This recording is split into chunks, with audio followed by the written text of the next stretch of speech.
არ არსებობს საზოგადო საქმე იყოს სიცოცხლის უნარიანი, თუ მას არ აქვს რეიტინგი რა. მით უმეტეს თუ ჩვენ ვსაუბრობთ დამოუკიდებელ პროექტზე, რომელმაც კომერციული წარმატების რაღაცა პოპულარობის საკუთარი სოციალური წონის ხარჯზე უნდა შეძლოს არსებობა, ეს სოციალური წონა სწორედ განისაზღვრება, იზომება რეიტინგით და შეცდას არასდროს არ ქონია რეიტინგის პრობლემა, თუ ჩვენ ვთქვათ YouTube არხზე შეხვალთ ნახავთ, რომ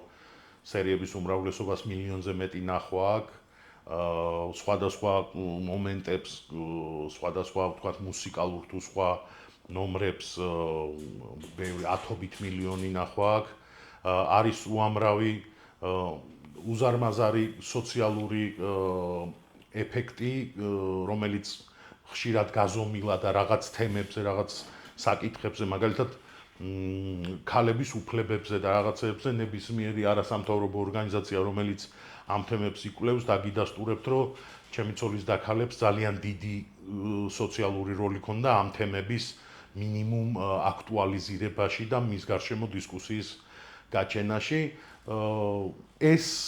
ყველაფერი აკუმულირდება რაღაც ციფრებში და ციფრების პრობლემა არასდროს არ გქონია. რუსთავიორზე განსაკუთრებით ძალიან დიდ რეიტინგები იწერებოდა, ერთ-ერთი ლიდერები ვიყავით ყოველთვის. მეგაშოუები და ჩვენ ვიყავით ხოლმე ტოპში. ეხლა მერე უკვე ფორმულა თავის მხრივ ახალი და პატარა არხი იყო და აქ რა თქმა უნდა იმ ხელა რეიტინგის მობილიზებას ვერ ვახერხებდით სატელევიზიო რეიტინგის, სამაგიეროდ ინტერნეტ სივრცეში ძალიან მაღალი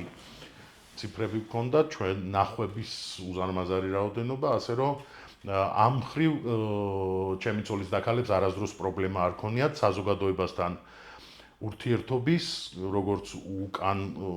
მიღებული შტაბ-ეტილებების თვალსაზრისით და ჩვენი მხრიდან ჩვენს მიერ გაშვებული მესიჯების კომუნიკაციის პრობლემა არ ყოფილა არასდროს ხალხთან.